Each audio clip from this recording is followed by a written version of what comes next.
Good morning, everyone.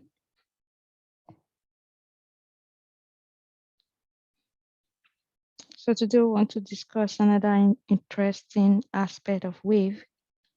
It's a continuation from our last class. In our last class, we introduced the concept of standing wave, and we looked at several principles governing standing wave and their formation. So we want to proceed on the discussion of standing wave as well, but more on the application and how they are formed on the string and on other instruments that produce standing waves as well. Okay. So when we talk about standing wave, remember we said there are waves that actually have boundaries, or they are actually not moving or transferring energy from one point A to point B. It means they are happening on a spot because they have fixed ends. Okay, so we gave an example, and we're importing those examples again just to remind us of what we discussed the last time. So we said that the oscillation on a guitar string is a typical example of standing wave because both ends are fixed. So when you pluck the guitar string, you produce the kind of wave that is actually oscillating on a position. Okay, so a standing wave is naturally produced on the string when both ends are fixed or tied. So that is the case we have for guitar and other instruments as well. So standing waves are basically produced by two counter-propagating traveling waves that encounter a boundary or a discontinuity. We'll be talking about more on the concept of discontinuity later, but we just want to emphasize that two counter-propagating waves that encounters each other, or as they are traveling, they encounter a boundary or discontinuity. That is how a standing wave is produced. We'll see some examples to better explain what we mean by two counter-propagating traveling waves. Okay, remember what a traveling wave is. It's moving from point A to point B. But when it comes to standing wave, we're actually saying that the standing wave is produced when a traveling wave encounters a boundary, or what we call the discontinuity. We'll be explaining those two further in our other slides. So before we go to details of the explanation of the boundaries, discontinuity, and the production of standing wave, we want to look at or address the question that says, how do we actually get two traveling waves on a string with both ends fixed? Okay, we just discussed, we mentioned that on a guitar string, we can produce standing wave. Okay, because we'll plug it and it has both ends tied. But how do we produce that? Okay, we just give a hint now saying it is by the counter propagation of traveling waves. But to better understand that, we want to look at certain properties of standing waves and how we can actually produce the two traveling waves that counter propagate and give us the standing wave. And one of the concepts we want to look at is reflection. We are used to the concept of reflection when we discuss light and how they are reflected on plane surfaces and so on. But we are taking this with respect to wave. We're also saying that wave has this property of being able to be reflected. We know that it is actually the reflection of sound wave that comes back to us as echo. So beside the reflection of sound wave, we also have reflection of several transverse wave, and that which produces the standing wave on the string is one of it, and that's what we want to look at. So a wave reflects when it encounters a boundary. For example, as we can see in this typical diagram, this is a boundary like a wall. Imagine that you have a rope tied to a wall, and then you introduce a wave at this end, and you make a motion on that rope. It propagates towards its direction to the wall where you have the boundary. When it hits the wall, this is before as it's going forward, when it hits the boundary, which is the wall in this case, it reflects back a pulse, but it is inverted. And the notable thing here is that it's going to reflect back that wave that is sent to it when it hits this boundary. It is inverted, but the amplitude remains constant. It's unchanged. It's inverted and it moves back in the opposite direction. So we see that a wave is actually reflected when it encounters a boundary. All right. So waves also reflect from what we call discontinuity. Remember, I said we'll be looking at boundary and discontinuity. How is discontinuity related to boundary? Is because they both can reflect or have the potential to reflect waves that is coming towards them. Okay, so when a wave hits a boundary, it's reflected, and wave can also be reflected by what we call a discontinuity. A discontinuity is simply a point where there's a change in the property of the medium. And we'll look at the diagram to explain that. We want to see the reflection of wave at a discontinuity. Now, we have emphasized that it is a point where there's a change in the property of a medium. If you look at the figure A here, you see the rope is thick and then it thins out. So at the start, when the wave is introduced to that rope, wave motion is introduced to see it progress towards its direction. At this point where the thickness of the rope changes, it means the property of the medium is changing. And we will call this point the discontinuity, where the wave speed will increase because it is moving from a thicker to a thinner medium, the rope being the medium in this case. So what happens before is going at an amplitude. Once it gets to that discontinuity point, this is what happens. The wave, we said the speed increased because it's going from thicker to thinner, and then it's moving faster. That's what we mean by the speed increase. And two things happened here. Because energy must be conserved, once it gets to this medium, a portion of that wave is reflected back, while a portion continues the journey of that initial wave.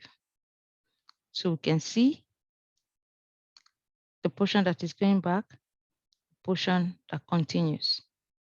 So this is what happens when the wave meets a point of discontinuity. That's a point where the property of the medium changes from thick to thin. So we'll look at the second example when it's going from thin to thick. What happens?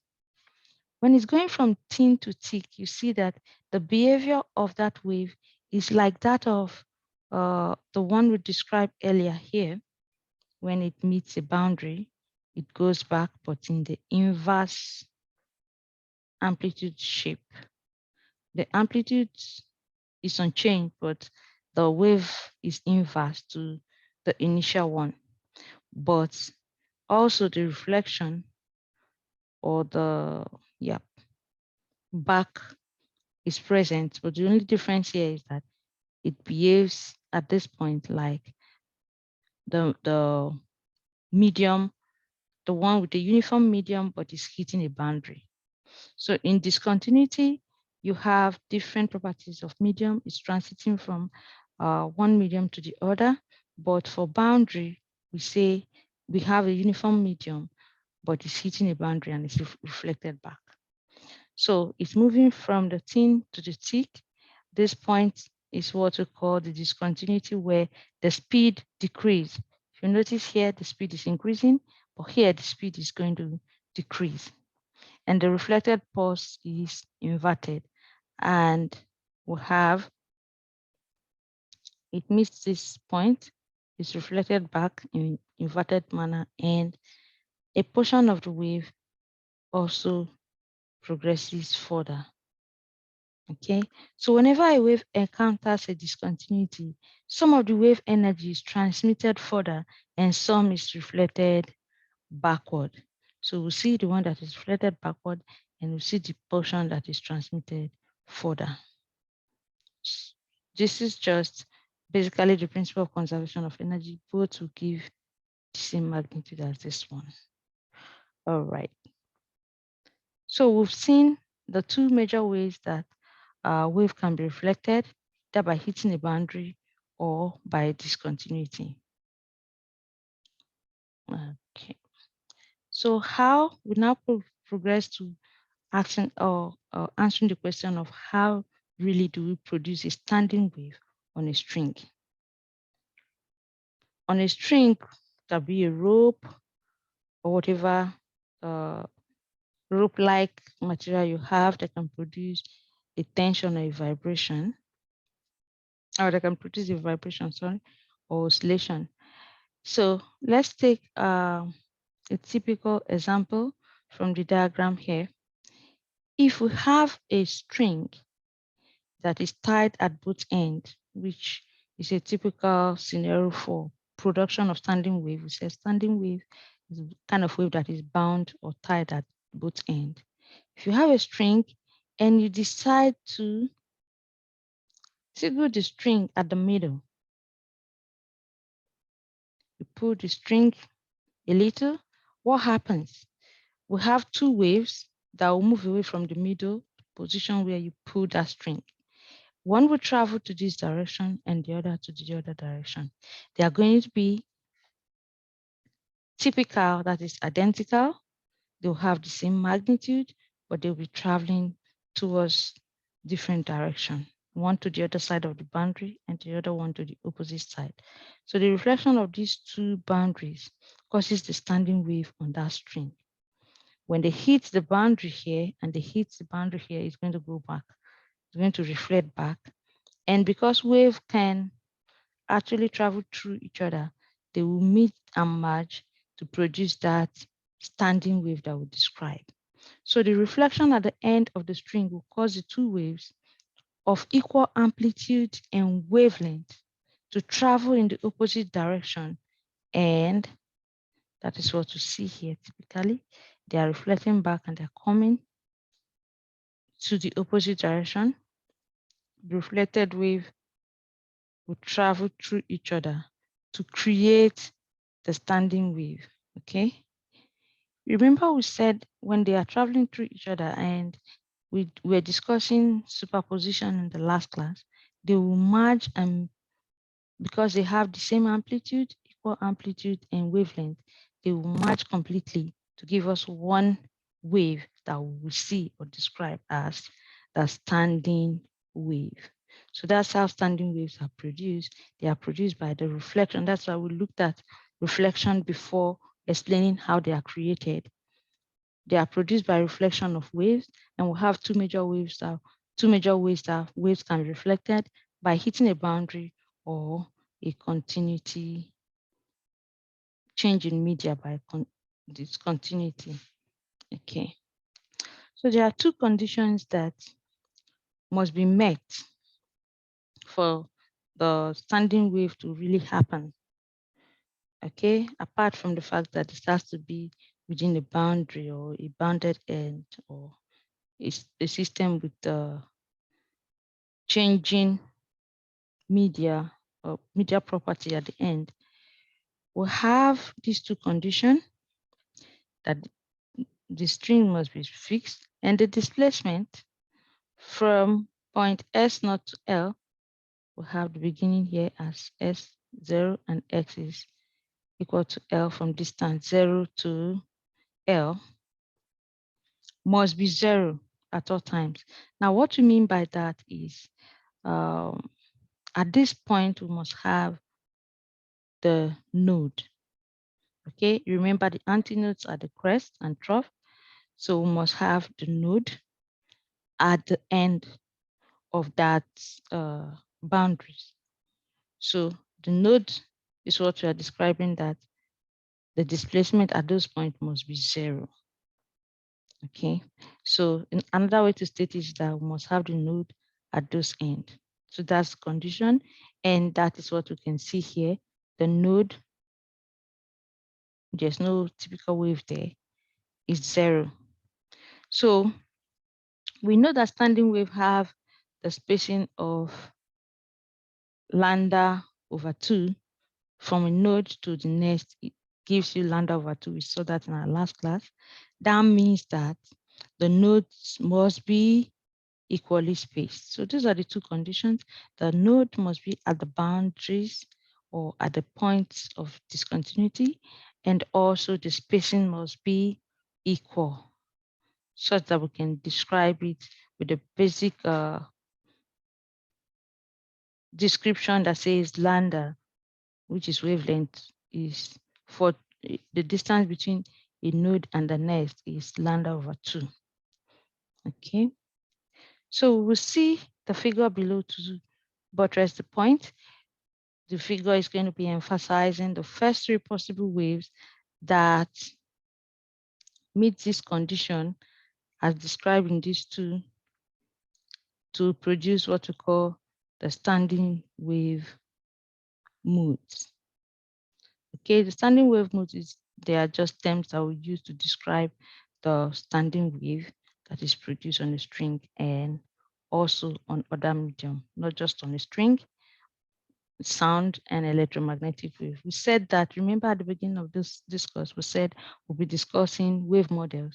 That is principles that when you apply it, when you discuss it in one, we apply across board, apply across the different kind of wave that we will see.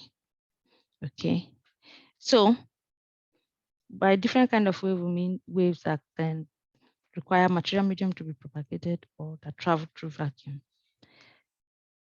So to help quantify the possible waves, we can assign what we call the mode number m to each, and m will be from 1, m is basically integer, 1 to as many number you can have.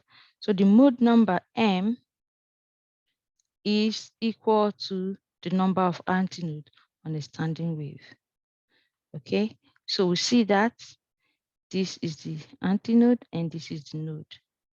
We have said that the first condition will be that the ends at the boundary must be a node, while we can have as many antinodes nodes in between. So, but we're looking at the first possible 3 standing waves that we can get. The first one having the mode number m being equal to 1, and we get the number of the mode number to be the number of antinodes. So m is equal to 2, we count 2 antinodes here. M is equal to 3, 1, 2, 3. All right. So each of them have the distance between each node to be lambda over 2, and that is the required distance spacing as described to describe the standing wave. So for the first mode, you can see in the figure, we have the distance between the nodes to be lambda over 2. So if we have lambda over 2 being equal to L, this is the distance, and we'll label this as L. Therefore, lambda over 2 is equal to L. Therefore, lambda will be equal to 2L. So that's how we got this. So this is the wavelength for the first possible standing wave with mode number being equal to 1. So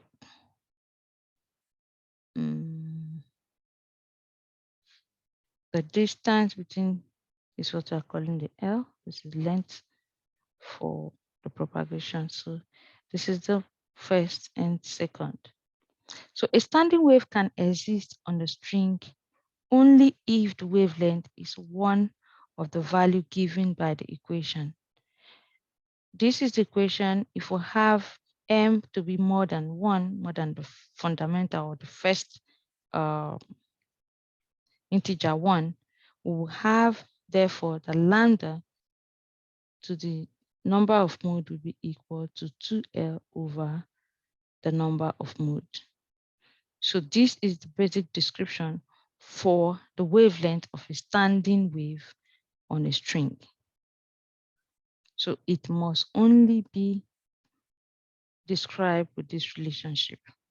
So if a standing wave are possible for only certain wavelengths, and we accept that, then we can actually specify the oscillation frequency also.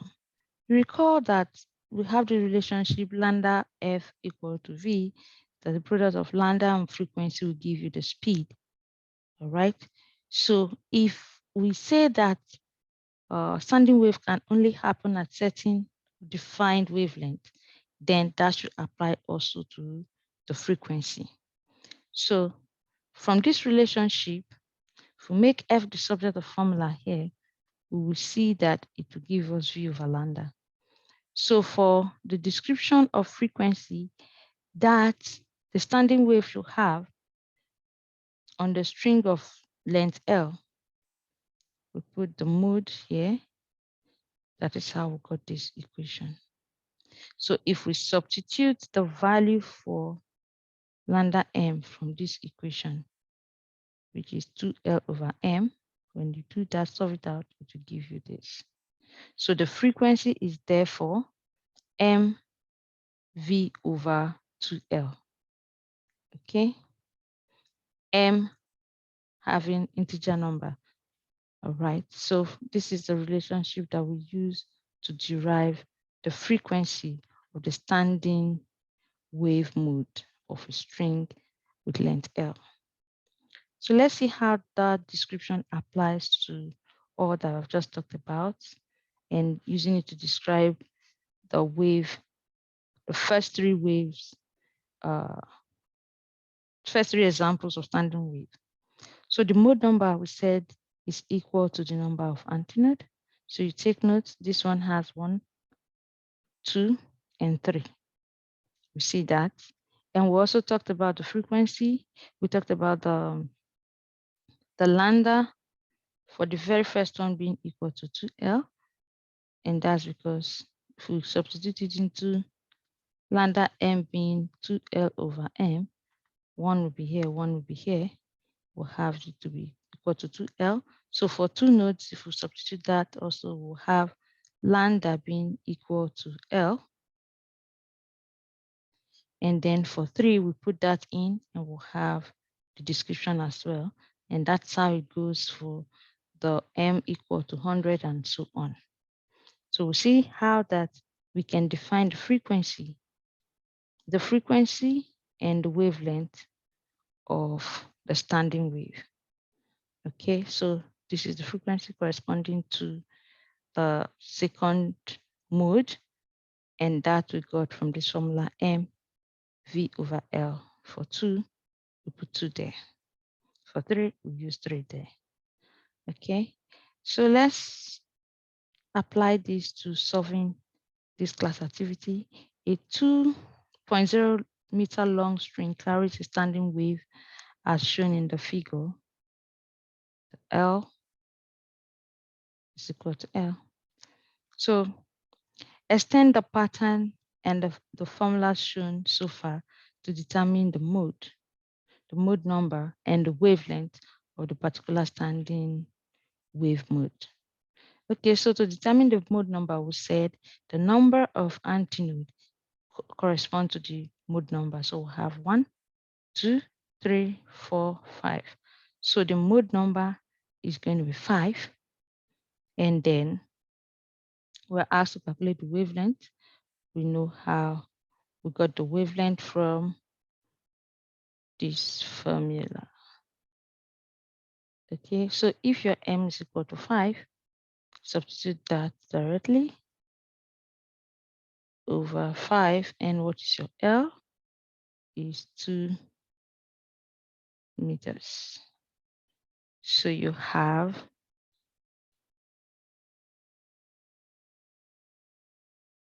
the product of 2 divided by that, you have 0.8 meters. So looking at the option, the one that have M equal to 5 will have only 2. And by the time we solve it using the formula, we'll see that the answer is C. So that's how we got C. Okay. So I believe we understand how this applies from the discussion so far. So progress to what we call the fundamental frequency and higher harmonics.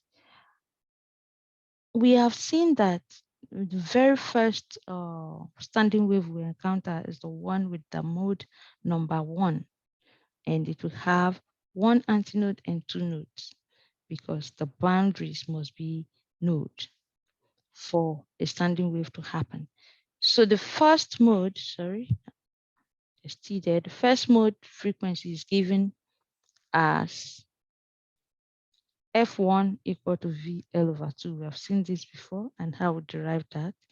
So we'll call this very first frequency the fundamental frequency. And we'll call it the fundamental frequency because from this frequency formula, we can actually get the frequency for all other mode. The frequency first, the frequency for all other mode of standing wave. So we'll get that with this relationship. The frequency of the mode number will give you the mode number, product of the mode number and the fundamental frequency.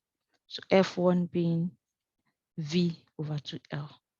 So if we have 2 here, we simply add 2 here, substitute into the equation to get the frequency for that.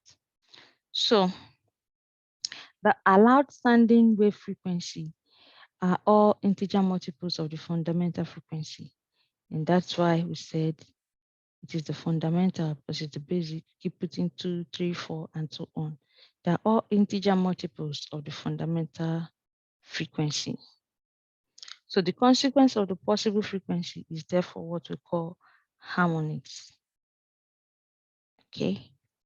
So the set of frequency, that's the description of that, is what we call the harmonics. So the fundamental frequency, F1, also known as the first harmonic. And then the second will be the second harmonic, and the third will be the third harmonic, and so on. So you get the fourth harmonic, fifth harmonic. So we use the description of frequency, which is the multiple, integer multiple of the fundamental frequency to describe the harmonics. We said when M, which is the mode, is equal to 1, the description of frequency on the other stage is referred to as first harmonics. So the frequency above the fundamental frequency is what we now call the higher harmonics. So that's what we mean by fundamental frequency and higher harmonics. Higher harmonics referring to frequency description of the standing wave above the fundamental, which is above the mode 1. Okay. So let's see how that applies by taking one example. So a 2.5 meter long string vibrates. A 2.5 meter long string vibrates at 100 Hz standing wave with node at 1 meter, 1.00 meters, and 1.5 meters from one end of the string, and at no point in between these two. What is the harmonics of this? That's the first question. What is the string fundamental frequency? That's the second question. And what is the speed of the traveling wave on that string? Okay, so let's try to picture what the question is talking about to answer all that is required of us. First, they gave us the L, which is the length of the string, and they gave us that to be 2.5. And they gave us, once you have the length, automatically you know that for standing wave to be produced, the two ends are nodes. So we have node here and node here at the two ends. And if the length is 2.5, they gave us another information that says the system is vibrating at this frequency 100 Hz of the standing wave, but there's a node at 1.1 meter and 1.5 meters. So we do a kind of calibration. We locate the node at 1.1, yeah, 1.0 meters and 1.5 meters. So we'll have 1, 2, 3, 4 nodes. So these are the node position that are described in the question. So if this is true, and they made another comment that from one end of the string and no point in between these two. So if this is true and this is true, that means that we have this theory that node spacing is equal. It means we'll have a node here and we'll have a node here. So we simply complete that from our calibration and we'll have 1, 2, 3, 4, 5, 6 nodes. So we'll try to complete that standing wave diagram, and then we'll have 1, 2, 3, 4, 5 antinodes. And that gives us the answer to the first question. What is the harmonics? The number here is 5, right? So we know what the harmonic is. The first fundamental and second harmonic, third harmonic, and so on. The second question says we should look for the fundamental frequency. Fundamental frequency is simply multiple integer of the fundamental, yeah. No, fundamental frequency, the frequency for the first. All right. So from the equation, we're looking for F1, the frequency of the first node, first antinode. So substituting directly the parameters is vibrating at 100, Hz is given to us in the question, and we have 5 antinodes. The fundamental frequency, therefore, is 20 Hz. And the last question says we should calculate the speed of the traveling wave on the string. So the parameters given, and these are the parameters we're looking for. We found our M, we found our F, and we're looking for the speed V. So the wavelength of the fundamental mode is given as lambda 1 equal to 2L. Length is given to us, and multiply that straight out, we'll have the wavelength of 5 meters. So we can find the wave speed using the fundamental relationship of V equal to lambda 1 F1, multiplying that, and we'll have 100 meters per second as the wave speed. So we see how all the equation we've seen applies to solving physical problems. Okay, so let's advance in our discussion 2 of standing wave to musical instrument. We know that For example, your guitar is a musical instrument. We have other several musical instruments that produce sound using the principles of standing wave. So string musical instruments that are on the string, and we have musical instruments that are not just on strings, that are from sound. So we're focusing on stringed musical instruments. So stringed musical instruments such as the guitar, piano, and violin, they all have fixed end, and such that when you plug them, it can generate a standing wave. So a disturbance is created on this string once you plug them, strike, or bow them. That created disturbance is actually going to form a standing wave that produces the sound that we hear. So if you recall when we discussed chapter 15 at the beginning, it's last week, we just discussed that. The string wave speed depends on the tension and on linear density mu. And we gave this expression that the speed of the string wave is root Ts, which is tension on the rope, and linear density. And if today we have established that the fundamental frequency is V over 2L, if we substitute the value for V, the equation for V here into this, we are going to have the fundamental frequency for string wave to be 1 over 2L root Ts over mu. So this, when you apply it, shows that the skinny or tiny string will give a higher pitch than the fat string. Okay, so let's see an example to see how that applies. The fifth string of a guitar plays a musical note A at a frequency of 110 Hz. On a typical guitar, this string is stretched between two fixed points with the distance 0.640 meters apart. And this length of string has the mass of 2.86 grams. What is the tension on the string? All right, so we know the relationship for our linear density equation given as density is generally mass over volume, but from our description of linear density, we are using mass over the length, which is like the volume description of the standing wave.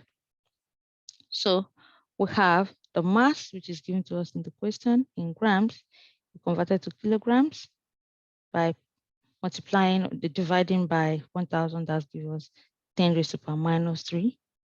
Then divided by L, we'll get our linear density to be 4.47 times 10 raised to the power minus 3 kilogram per meters. So if we substitute this into our equation, that is the equation for that we've seen here. This is what we call the equation 16.5 in our test. We're dealing with chapter 16. So if you substitute that into that equation and make the tension the subject of formula, because that's what we're looking for, we're going to have 2LF1 squared multiplied by mu. So we'll have all the values, the 2, the length, the length, the frequency given in the question, all squared, then the linear density. Multiplying through, we'll have the force on the tension. Tension is kind of force. The tension force to be 88.6 Newton. So we recall the equation from chapter 15, applied that which you have seen today from the fundamental frequency to get a tension on the string. Okay, so that's that with the standing wave on string. We saw standing wave on string. We discussed the condition for the creation of standing wave on string. We also have, like we said earlier, what we are discussing, a wave model that can actually be applied to several kinds of wave. The standing wave that we discussed, clear description of transverse wave. So we're progressing now to description of standing wave in electromagnetic wave. We know electromagnetic waves are kind of waves that travel through a vacuum, like the speed of light, okay? Like light traveling through vacuum and have the speed of light describing electromagnetic waves speed. So the standing wave description were found in a vibrating string is valid for transverse wave, and we can extend that understanding to electromagnetic wave. And what do we mean? It simply means that the standing wave must be produced when we have the two boundaries and also the nodes distance. All that principle applies anytime. So for electromagnetic wave, we want to see the typical way that standing wave is produced. We have seen when we discuss the string, standing wave on a string, that they are produced by the reflection of this wave when they hit a boundary or encounter discontinuity by change of property in the media. So if you look at the figure before us here, we see the boundaries. We have inside these two boundaries, the laser cavity, the laser beam sent into the boundary. When it goes in, we have the first full reflector and the second partial reflector. These two reflect the wave, the lights, the laser lights that goes into the system. And as they reflect, wave can travel within each other. They produce the standing wave, the standing light wave in this laser cavity media. Okay, so that is how standing wave is produced in electromagnetic wave system by also reflection of this wave. And this is done by the reflectors that are placed at different ends in any of this electromagnetic media. Example is the laser cavity. Now we'll have another example, like your microwave at home. The heat from the microwave that you use to warm up your food, this is a typical thermograph of the microwave that you have or that we have in our homes.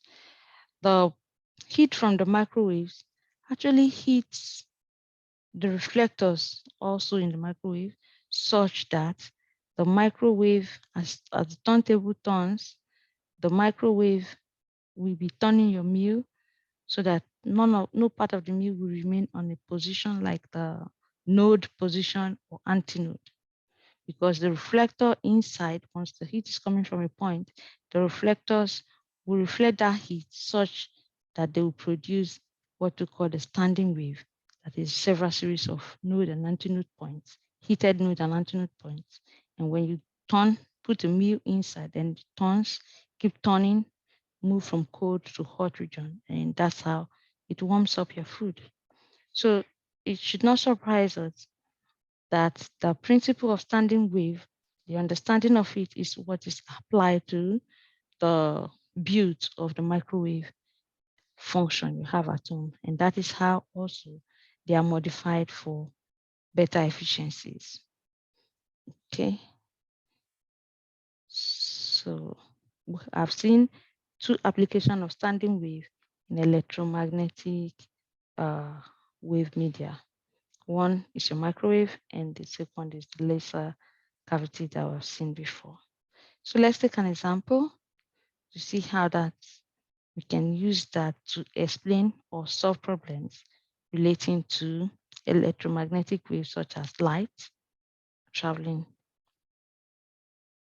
So a helium neon laser emits the light of wavelength 633 nanometers. A typical cavity of such laser is 15 cm long. What is the mode number of the standing wave in this cavity. So they gave us the L and they gave us the wavelength, and they're asking us to look for the mode. So what we did is to apply the formulas that we have. A standing light wave in the laser by making M the subject of formula. From that formula we have lambda M, remember this, 2L over M. If you make M the subject of formula, then you have this equation here. They gave us wavelength and they gave us the L. So substituting directly, 2 times the given L, remember, it's in cm, we take it to meters. This is in nano, we take it to meters as well. We have the number of mode to be 474,000. So this is the number of modes in that cavity. Okay, it's light wave, so usually have a lot of node antinodes in such system because they have short wavelength. So it occurs more frequent, it's not spreading out. So move on to another example. The illustration that you have here is that of a standing wave on a string. Which of the modes shown below will give you twice the frequency of this? Okay, so if you look at this, we have 1, 2, that is the mode.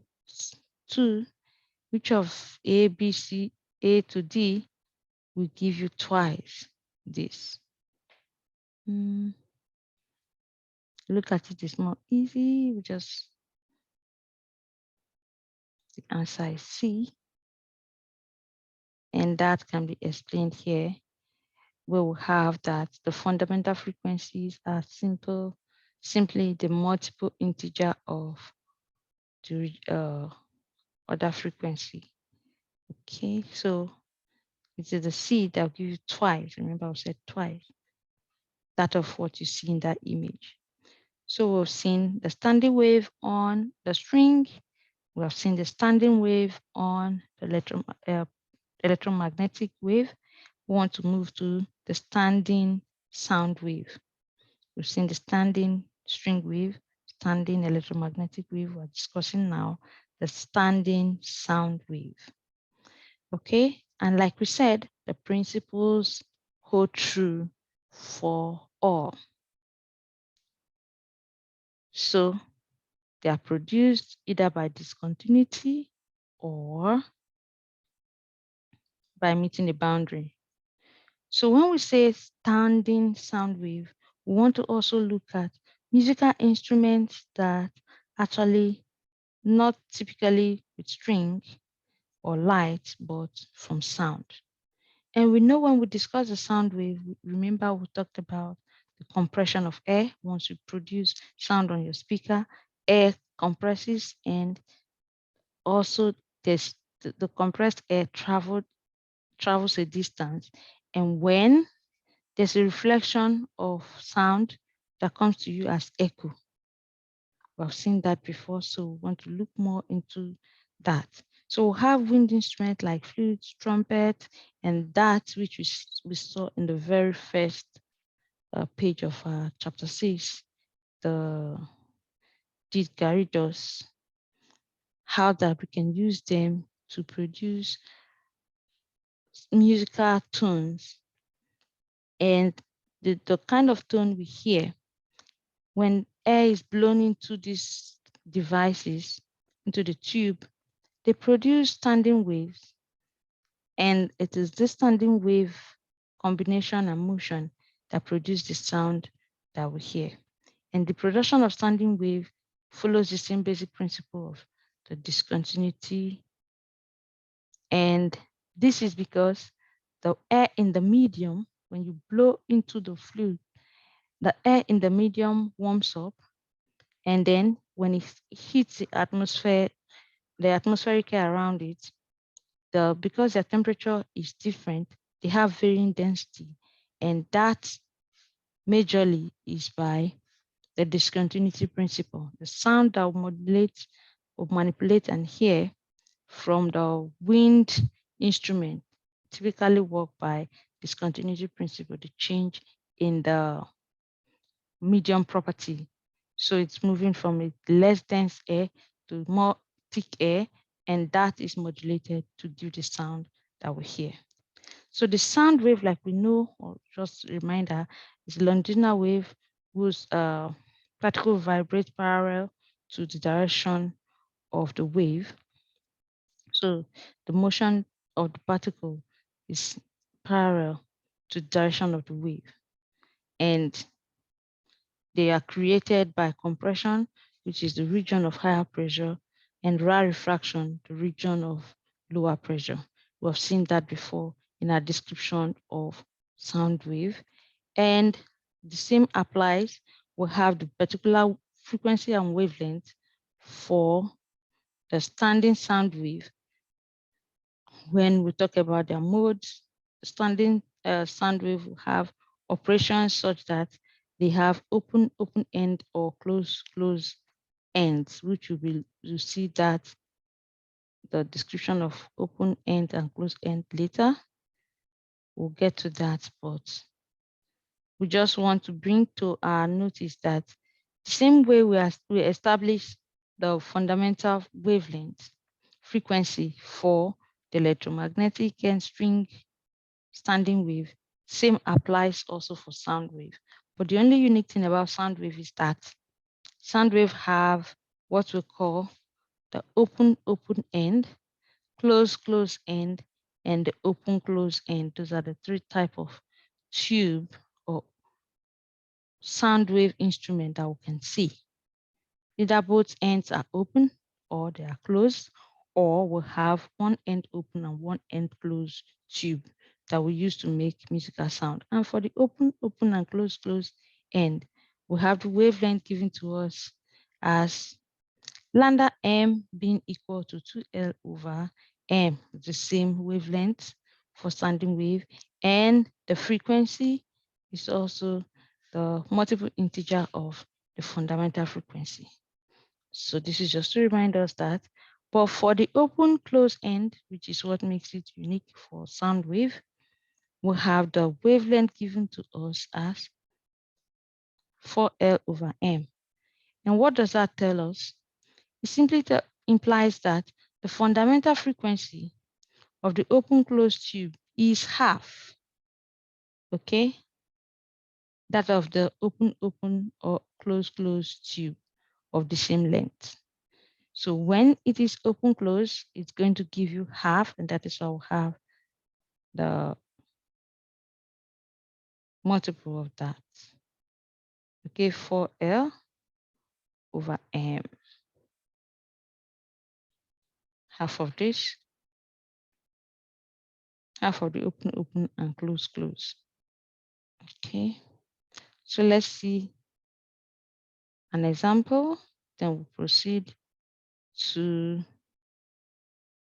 describing the open and the close end. So wind instruments have an adjustable joint to change the tube length. The player knows that they may need to adjust this joint to stay in tune. That is, to stay at the current frequency. The tune you hear is at a certain frequency. So the players keep adjusting the length, moving this joint to stay in tune to play the particular frequency along the kind of sound they want to produce. So to see why, suppose the chord flute player, plays at the note A with the frequency of 440 Hz when the air temperature is 20 degrees Celsius. A, the question is, how long is the tube at this temperature? When the speed of air, the speed of sound in air is given as 343 meters per second. So we're looking for A, how long the tube is, then B, as the player blows air through the flute, the air inside the instrument warms up. So it's different density also from the air at the environment. So when the sound comes from the flute to the environment, it's going to be by discontinuity, like we said. There'll be a change in medium, and we'll see the standing wave produce behaving typically to what we have discussed, inverse and behaving like a boundary. Okay, so we see the question is, once the air temperature inside the flute has risen to 32 degrees Celsius, increasing the speed as well to 350 meter per second, what would be the frequency? So the frequency will change. That's why we said that at the beginning of that question, the person playing have to modulate or adjust the length to be in tune to produce the required frequency for that sound. So the question C says, at this higher temperature, how must the length of the tube be changed to bring about for the player to get the frequency back at 440 Hz? Okay, this is what those who play instruments automatically do without knowing that they are actually solving mathematical problems that relates to standing wave. Okay, so let's see the solution first. We know that a flute is, we want to establish first if it's open tube, closed tube, or open closed tube, because that defines the equation we'll be applying. Okay, so we've established that it is open tube. And from the formula given to us, the fundamental frequency for open tube is F1 equal to V over 2L. So this is the formula we want to apply to solving this problem. For A, the question is how long? So we're looking for L. We made L the subject of formula here.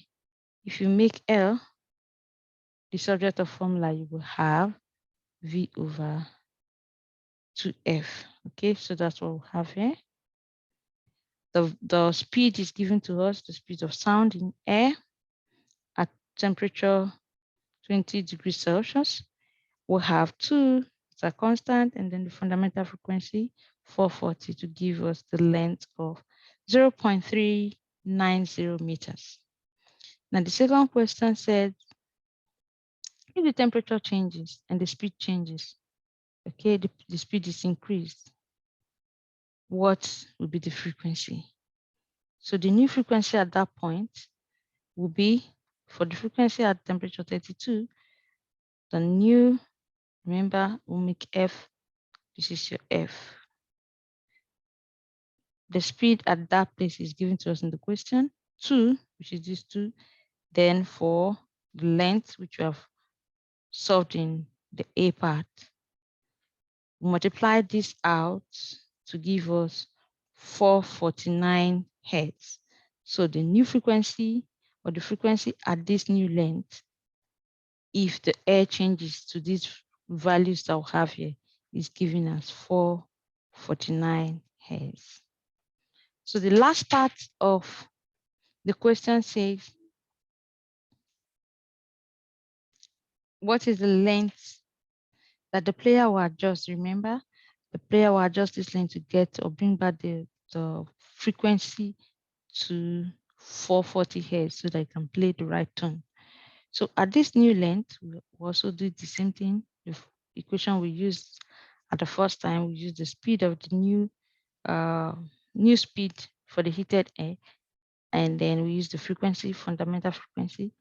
The player has to adjust few meters, which is about 0.008 additional to what we have before to get the, so the player is adjusting about 8 millimeters to get the same frequency that it's been playing. Okay, and this the player will just do when they notice a change in the sound, the tone changes, and they just adjust and they know the right tone to get. All right, so what do we mean by open, close, and open end, open, close end for the sound wave or the wind instrument, which are typically tubes They're either closed at the end or open at the end. So for open tube musical instrument, we are simply saying that the ends of the open tube are nodes. So the possible mode have a node at the end. So for open, we have the length, the L, but the ends are nodes. So depending on the number of mode, we are always using the first three to show us the ends must be nodes. Okay. So that's a typical example of open. The ends are nodes and we'll have several antinodes in the middle. But for close, the ends are antinodes. For close, you see the difference? The ends are antinodes. So for the first one, ends are antinodes, second, and then the third 1, 2, 3. The ends are antinodes. Then for the open closed system, one end will be antinode and one end will be the node. So open, which is the node, close, the antinode. So for open close, one end is the node, one end is the antinode. So have the fundamental, the third one, the number 5. If you try to complete it, you see 3, 4, 5. The complete circle for mode 5. All right. So we have typical problems that you can use to check your understanding as usual. And if you have any question concerning the discuss for today class, feel free to send an email or send me a message on Moodle and we'll discuss that. I believe that it is clear to us, most of the things we discussed today, and how to identify the open, close, open, close, and open, close, and instruments, and how we apply that to solving problems. All right, you'll be practicing this or experimenting this in the lab today. Ensure to come to the lab with the report of your last lab, okay? Because you'll be handing them in as soon as you come into the lab. All right, have a great day. Thank you so much. Bye-bye.